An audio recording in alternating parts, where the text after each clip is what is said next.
Bihar board के जितने भी स्टूडेंट का केमिस्ट्री का सेंटअप एग्जाम हो गया, उन सभी स्टूडेंट का केमिस्ट्री के इस वीडियो में आप लोग को आंसर शीट ऑब्जेक्टिव को बताने वाला हूं। तो जो भी स्टूडेंट एग्जाम देकर आए हैं, आंसर शीट आप लोग को मिला लीजिए किस क्वेश्चन का सही आप लोग को आंसर होगा, और साथ ही साथ किस क्वेश्चन का आप लोग को आंसर टिक कर आए हैं। तो इस वीडियो में लास्ट तक जरूर देखिएगा, साथ ही वीडियो को लाइक कर दीजिए, और चैनल पर पहली बार अगर जुड़े हैं तो चैनल को सब्सक्राइब करके बगल वाले घंटी को प्रेस कर लीजिएगा। चलिए वीडियो को शुरू करते हैं। तो यहाँ फर्स्ट क्वेश्चन में आप लोग को पूछा गया था कि निम्नलिखित में से किस प्रकार के ठोस क्रिस्टल ताप एवं विद्युत का सुचालक होता है। तो ताप क्रिस्टल जो पूछा गया है कि ताप और विद्युत का सुचालक कौन सा होता है, तो इसमें आप लोग को धात्विक जो ठोस होता है वो विद्युत और उष्मा दोनों का सुचालक होता है। तो ऑप्शन सी अगर आप लोग को टिक कर आए हैं तो बिल्कुल आपका राइट आंसर हो जाएगा। सेकंड नंबर क्वेश्चन में आप लोग को बोला गया है कि HCP इकाई सेल में परमाणुओं की संख्या आप लोग को पूछी गई HCP वाले में। तो ऑप्शन बी आप लोग को यहाँ पर बिल्कुल राइट आंसर हो जाएगा। HCP में आप लोग को परमाणुओं की संख्या 6 होती है। तो ऑप्शन बी अगर आप लोग को टिक कर आए हैं तो बिल्कुल आपका राइट आंसर हो जाएगा। अब हम चलते हैं 3 नंबर क्वेश्चन में आप लोग को बोला गया है कि मोलारता की इकाई होती है। तो मोलारता की इकाई क्या होती है जिसके बारे में आप लोग को पूछा गया है। तो मोलारता की इकाई होती है मोल प्रति किलोग्राम। तो ऑप्शन बी अगर आप लोग को टिक किए हैं तो बिल्कुल आपका राइट आंसर हो जाएगा। अब हम चलते हैं 4 नंबर क्वेश्चन में बोला गया कि समप्राशरी विलयन में निम्न में से क्या सम्मान होती है। सम्मान होता है किसके बारे में आप लोग को पूछा गया है, समप्राशनी विलयन के बारे में। तो समप्राशनी विलयन में जो सम्मान होती है वो होता है प्रासरण दाब। तो ऑप्शन सी अगर आप लोग को टिक किए हैं तो बिल्कुल आपका राइट आंसर हो जाएगा। यहाँ पर आप लोग को इंग्लिश मीडियम वाले भी स्टूडेंट का सेम आंसर होगा, तो इंग्लिश मीडियम वाले भी स्टूडेंट अच्छे से मिला लीजिएगा। और साथ ही साथ यहाँ पर मैं ओनली फॉर आप लोग को आंसर बताने की कोशिश करूँगा, ताकि मैं डिटेल बताऊँगा तो यहाँ पर वीडियो बहुत ही लंबा हो जाएगा इसकी वजह से। तो आप लोग आंसर टिक करते चलिए और मिलाते चलिए कौन सा आंसर आप लोग को सही हो रहा है कौन सा गलत हो रहा है। तो 5 नंबर क्वेश्चन में आप लोग को बोला गया कि नॉर्मल विलियन में वर्तमान होता है। तो नॉर्मल विलियन में जो वर्तमान होता है क्या होता है जिसके बारे में इसमें पूछा गया है। तो नॉर्मल विलियन में होता है आप लोग को 1 लीटर में तुल का भार एवं तुल्यांकी भार के बराबर होता है। तो ऑप्शन सी अगर आप लोग को टिक किए हैं तो आप लोग को बिल्कुल राइट आंसर हो जाएगा। अब हम चलते हैं 6 नंबर क्वेश्चन में आप लोग को क्या बोला गया है। 6 नंबर क्वेश्चन में आप लोग को बोला गया कि वह धातु जो तनु को गंधकमल में अभिक्रिया नहीं करती है। तो गंधकमल में अभिक्रिया कौन सा नहीं करता जिसके बारे में इसमें पूछा गया है। तो गंधकमल में आप लोग को Fe हो जाएगा, यानी लोहा है जो अभिक्रिया नहीं करती है। तो ऑप्शन बी अगर आप लोग को टिक किए हैं तो बिल्कुल आपका राइट आंसर हो जाएगा। 7 नंबर क्वेश्चन में बोला गया कि जो धातु जो सरलता से ऑक्सीकृत करती है, यानी आसानी ढंग से ऑक्सीजन के साथ अभिक्रिया करता है, वो होता है लोहा। लोहा जो है बहुत ही ईजी ढंग से आप लोग ऑक्सीजन के साथ ऑक्सीकृत हो जाती है। तो ऑप्शन सी आप लोग को टिक किए हैं तो बिल्कुल आप लोग को राइट आंसर हो जाएगा। अब हम चलते हैं 8 नंबर क्वेश्चन में। 8 नंबर क्वेश्चन में आप लोग को बोला गया है कि उत्प्रेरक उत्प्रेरक का प्रभाव अभिक्रिया के दर पर क्या होता है। यानी उत्प्रेरक की जब होती है तो अभिक्रिया के दर पर क्या प्रभाव पड़ता है जिसके बारे में इसमें आप लोग को पूछा गया है। ऑप्शन ए में दिया बढ़ता है घटता है, सी में दिया आप लोग गया है कि बढ़ता है घटता है, और डी में दिया इनमें से कोई नहीं। तो आप लोग उत्प्रेरक का प्रभाव होता है बढ़ता भी है और घटता भी है। तो ऑप्शन सी अगर आप लोग को टिक किए हैं तो बिल्कुल आपका राइट आंसर हो जाएगा। अब हम चलते हैं 9 नंबर क्वेश्चन में। 9 नंबर क्वेश्चन ईजी और सिंपल क्वेश्चन था, और ये क्वेश्चन बार बार बोर्ड में पूछा गया है। बोला गया कि प्रथम कोटि की अभिक्रिया के लिए T1/2 का मान होता है। T1/2 का मान होता है 0.693/K। तो ऑप्शन सी अगर आप लोग को टिक किए हैं तो बिल्कुल आपका सही आंसर हो जाएगा। अब हम चलते हैं आप लोग को 9 नंबर क्वेश्चन में बोला गया कि निम्न में से सबसे कम गोल्ड संख्या किसका है। कम गोल्ड संख्या किसका है 9 नंबर क्वेश्चन में पूछा गया है। तो कम गोल्ड संख्या आप लोग को ऑप्शन सी हो जाएगा एल्युमिनियम के। तो एल्युमिनियम आप लोग अगर टिक किए हैं तो बिल्कुल आपका राइट आंसर हो जाएगा। अब हम चलते हैं आप लोग को 10 नंबर क्वेश्चन में। तो 11 नंबर क्वेश्चन में आप लोग को बोला गया कि अधिशोषण है। अधिशोषण क्या है जिसके बारे में इसमें आप लोग को पूछा गया है। तो अधिशोषण जो होती है वो होता है आप लोग को यहाँ पर आप लोग को पृष्ठीय परिघटना होती है। अधिशोषण पृष्ठीय परिघटना होती है। तो ऑप्शन डी अगर आप लोग को टिक किए हैं तो बिल्कुल आपका राइट आंसर हो जाएगा। अब हम चलते हैं आप लोग को 12 नंबर क्वेश्चन में बोला गया है कि रासायनिक अधिशोषण होता है। रासायनिक अधिशोषण क्या होता है जिसके बारे में इसमें आप लोग को पूछा गया है। तो अनुत्क्रमणीय होता है। रासायनिक अधिशोषण अनुकरणीय होता है। तो ऑप्शन ए अगर आप लोग को टिक किए हैं तो बिल्कुल आपका सही आंसर हो जाएगा। अब हम चलते हैं आप लोग को 13 नंबर क्वेश्चन में बोला गया कि पायराइट अयस्क का सांद्रण निम्नलिखित में से किस विधि द्वारा किया जाता है। तो पायराइट को आप लोग को सांद्रण किया जाता है फिर उत्प्लेवन विधि द्वारा। तो उत्प्लेवन विधि द्वारा फिर उत्प्लेवन विधि द्वारा किया जाता है। तो ऑप्शन सी अगर आप लोग को टिक किए हैं तो बिल्कुल आपका राइट आंसर हो जाएगा। अब हम चलते हैं आप लोग को 14 नंबर क्वेश्चन में बोला गया कि गलेना किस धातु का अयस्क है। गलेना जो है किस धातु का अयस्क है जिसके बारे में इसमें पूछा गया है। तो पीवी, यानी आप लोग को पीवी का है अयस्क है। गैलेना। तो ऑप्शन बी अगर आप लोग को टिक किए हैं तो बिल्कुल आपका सही आंसर हो जाएगा। 15 नंबर क्वेश्चन में आप लोग को बोला गया है कि लाल फास्फोरस आवर्त सारणी में किस ब्लॉक का तत्व का सदस्य है। यानी लाल फास्फोरस जो रखा गया है आवर्त सारणी में किस ब्लॉक में रखा गया है। इजी और सिंपल क्वेश्चन था, वो पी ब्लॉक में रखा गया लाल फास्फोरस को।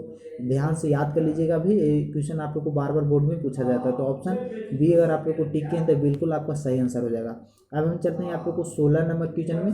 16 नंबर क्वेश्चन में बोला गया कि SO2 से SO3 प्राप्त करने के लिए उत्प्रेरक का उपयोग होता है। तो उत्प्रेरक का उपयोग इसमें पूछा गया है कि कौन सा उत्प्रेरक का उपयोग किया जाता है SO3 प्राप्त करने के लिए। तो SO3 प्राप्त करने के लिए प्रयोग किया जाता है V2O5 को। तो ऑप्शन बी अगर ऑप्शन ए टिक किए हैं तो बिल्कुल आपका सही आंसर होगा। अब हम चलते हैं आप लोग को 17 नंबर क्वेश्चन में। 17 नंबर क्वेश्चन में बोला गया है कि निम्नलिखित में से कौन सा तत्व प्राकृतिक में मुक्त अवस्था में पाई जाती है।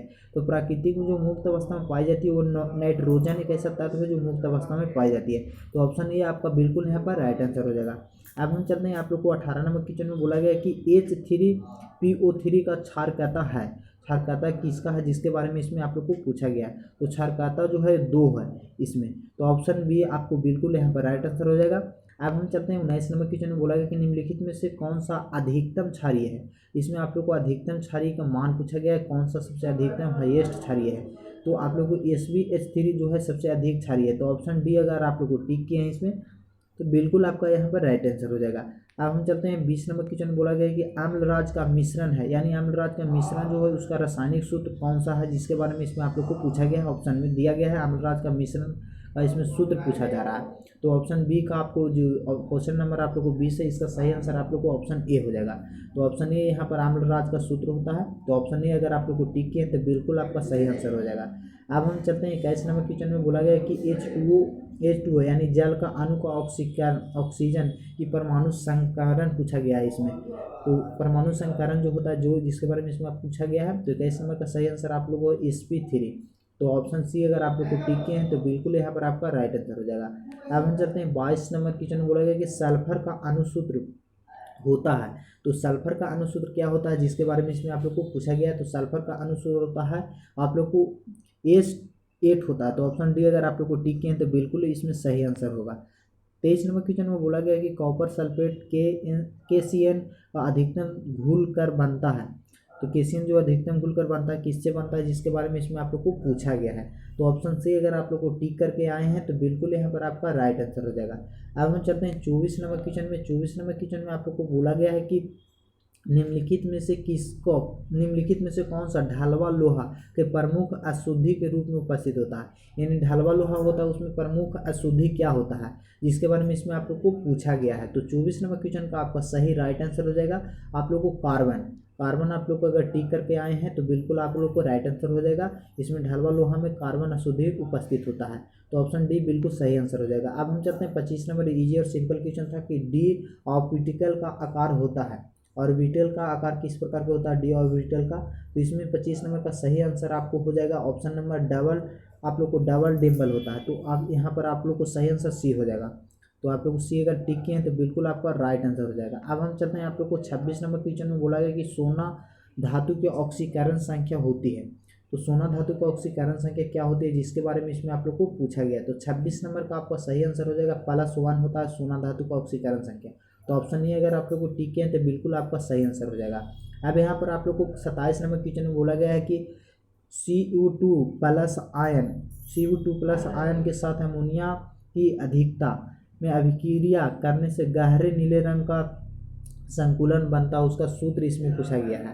तो इसका सूत्र जो 27 नंबर क्वेश्चन का सही आंसर आप लोग को राइट आंसर जो है ऑप्शन ए वाले हो जाएगा। अगर आप लोग ऑप्शन ए टिक करके आए हैं तो बिल्कुल आपका सही आंसर हो जाएगा। अब हम चलते हैं 28 नंबर क्वेश्चन में बोला गया है कि पोटेशियम हेक्साइनोफेरेट का अणुसूत्र क्या होता है। तो पोटेशियम हेक्साइनोफेरेट का अणुसूत्र जो होता है जिसके बारे में इसमें आप लोग को पूछा गया है। तो अणुसूत्र आप लोग को ऑप्शन ए वाले होते हैं। ऑप्शन ए में जो दिया गया है वो सही आंसर है। तो ऑप्शन ए अगर आप लोग को टिक किए हैं तो बिल्कुल आपका सही आंसर हो जाएगा। अब हम चलते हैं 29 नंबर क्वेश्चन में। 29 नंबर क्वेश्चन में बोला गया कि कार्बोनेट को जलसित करने पर 3 से 10 मोनोसैकराइड कर देता है। तो इसमें आप लोग को कौन सा है जो पूछा गया है, इसमें क्या होता है, उनका नाम क्या है जिसके बारे में इसमें आप लोग को पूछा गया है। तो 29 नंबर का आपका सही आंसर जो होगा वो होगा option number C. Option number C आप लोग को अगर टिक किए हैं तो बिल्कुल आपका सही आंसर होगा। अब हम चलते हैं 30 नंबर क्वेश्चन में। बोला गया कि H2SO5 में एस की ऑक्सीकरण संख्या है। ऑक्सीकरण आप लोग को एस की ऑक्सीकरण संख्या इसमें पूछा गया है 30 नंबर क्वेश्चन में। तो 30 नंबर क्वेश्चन का आपका सही आंसर ऑप्शन सी हो जाएगा। तो सी अगर आप लोग को टिक किए हैं तो बिल्कुल आपका राइट आंसर हो जाएगा। अब हम चलते हैं 31 नंबर क्वेश्चन में। तो 31 नंबर क्वेश्चन में बोला गया कि कार्बनिक यौगिक जिसमें क्रियाशील मूलक OH होता है वह कहलाता है। तो क्या कहलाता है? इजी और सिंपल क्वेश्चन था। तो 31 नंबर का आपका हो जाएगा एल्कोहल कहलाता है। तो ऑप्शन ए अगर आप लोग को टिक किए हैं तो बिल्कुल आपका राइट आंसर हो जाएगा। अब हम चलते हैं आप लोग को 32 नंबर क्वेश्चन में। 32 नंबर क्वेश्चन में आप लोग को समान सूत्र दिया गया है और इस यौगिक का नाम पूछा जा रहा है। CN2NO वाले यौगिक का आप लोग को नाम पूछा गया है। तो 32 नंबर का आपका सही आंसर, राइट आंसर इसका हो जाएगा एल्कोहल। अगर आप लोग ऑप्शन नंबर ए अगर टिक करके आए हैं तो बिल्कुल आपका सही आंसर होगा। अब हम चलते हैं 33 नंबर क्वेश्चन में। बोला गया है कि CH4 में C का संकरण पूछा गया है। संकरण इसमें C का पूछा जा रहा है, संकरण कौन सा होगा? तो इसका आपका सही आंसर, राइट आंसर आप लोग को हो जाएगा 33 नंबर का सही आंसर आप लोग को sp3 होगा। तो ऑप्शन सी अगर आप लोग को टिक किए हैं तो बिल्कुल आपका सही आंसर हो जाएगा।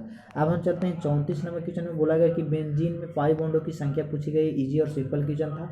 तो पाई बॉन्डों की जो संख्या होती है वो 3 होती है। तो ऑप्शन डी अगर आप लोग को टिक किए हैं तो बिल्कुल आपका सही आंसर होगा।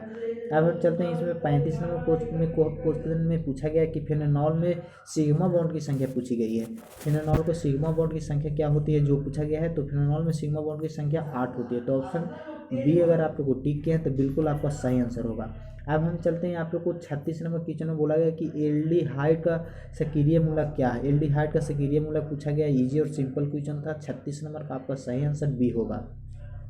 तो ऑप्शन बी अगर आप लोग को टिक किए हैं तो बिल्कुल आपको राइट आंसर होगा। इजी और सिंपल क्वेश्चन था। अब हम चलते हैं आप लोग को 37 नंबर क्वेश्चन में। आप लोग को ग्लूकोज का रासायनिक सूत्र, इजी और सिंपल क्वेश्चन था। तो ग्लूकोज का रासायनिक सूत्र आप लोग को पूछा गया और इसमें आप लोग को ग्लूकोज का रासायनिक सूत्र C6H12O6। तो ऑप्शन ए अगर आप लोग को टिक किए हैं तो बिल्कुल आपका सही आंसर हो जाएगा। अब हम चलते हैं 38 नंबर क्वेश्चन में। बोला गया कि फॉर्मिक अम्ल नीले लिटमस को बदल देता है। फॉर्मिक अम्ल हो जाता है वो नीले लिटमस को किस रंग में कन्वर्ट करता है, जिसके बारे में इसमें आप लोग को पूछा गया है। तो नीले रंग जो होता है वो कन्वर्ट करता है फॉर्मिक अम्ल आप लोग को लाल रंग में। तो ऑप्शन ए अगर आप लोग को टिक किए हैं तो बिल्कुल आपका सही आंसर हो जाएगा। अब हम चलते हैं आप लोग को 39 नंबर क्वेश्चन में। बोला गया है कि 39 नंबर में बोला गया CH3 COOH का एक है किस, जो दिया गया है किसका रासायनिक सूत्र आप लोग को पूछा गया है। तो ये जो रासायनिक सूत्र आप लोग को दिया गया है वो दिया गया है मोनोवेसिक अम्ल को। तो यहाँ पर ऑप्शन ए अगर आप लोग को टिक किए हैं तो बिल्कुल आपको सही आंसर हो जाएगा। अब हम चलते हैं 40 नंबर क्वेश्चन में। 40 नंबर क्वेश्चन में आप लोग को बोला गया है कि किस ग्रुप, जो सूत्र दिया गया है वो किस ग्रुप का है। CONH2O किस ग्रुप का है आप लोग को सूत्र इसमें? तो इसका सही आंसर आप लोग को 40 नंबर का हो जाएगा एल्माइड ग्रुप का है। तो ऑप्शन ए अगर आप लोग को टिक किए हैं तो बिल्कुल आपका सही आंसर हो जाएगा। अब हम चलते हैं 41 नंबर में। बोला गया कि एमिनो अम्ल में COH ग्रुप को अलावे कौन सा ग्रुप रहता है? एमिनो अम्ल में COH के ग्रुप आप अलावे कौन सा ग्रुप रहता है, जिसके बारे में इसमें आप लोग को पूछा गया है। तो 41 नंबर का आपका सही आंसर हो जाएगा NH2 रहता है। तो ऑप्शन बी अगर आप लोग को टिक किए हैं तो बिल्कुल आप लोग को सही आंसर हो जाएगा। अब 42 और सबसे लास्ट क्वेश्चन आप लोग को बोला गया कि एसिटिलीन गैस लाल तब कॉपर के नीले से प्रवाहित करने पर बनता है। जब एसिटिलीन गैस को लाल रंग तक कॉपर के नली से प्रवाहित किया जाता है तो क्या बनता है? तो वो बेंजीन बनता है।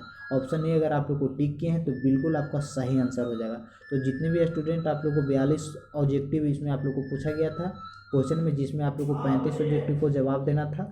तो जो भी स्टूडेंट आप लोग मिला लीजिए कौन सा जो आप लोग को क्वेश्चन का सही आंसर होगा और कितना क्वेश्चन का आंसर आप लोग को सही होगा कमेंट करके जरूर बताइएगा। और साथ ही साथ इस चैनल पर आप लोग को सभी सब्जेक्ट का सेंटर एग्जाम का आंसर शीट आप लोग को दिया जाएगा। तो इस चैनल को सब्सक्राइब नहीं किए हैं तो सब्सक्राइब करके बगल वाले घंटी को प्रेस कर लीजिएगा। मिलते हैं नेक्स्ट वीडियो में, तब तक के लिए जय हिंद, जय भारत, वंदे मातरम।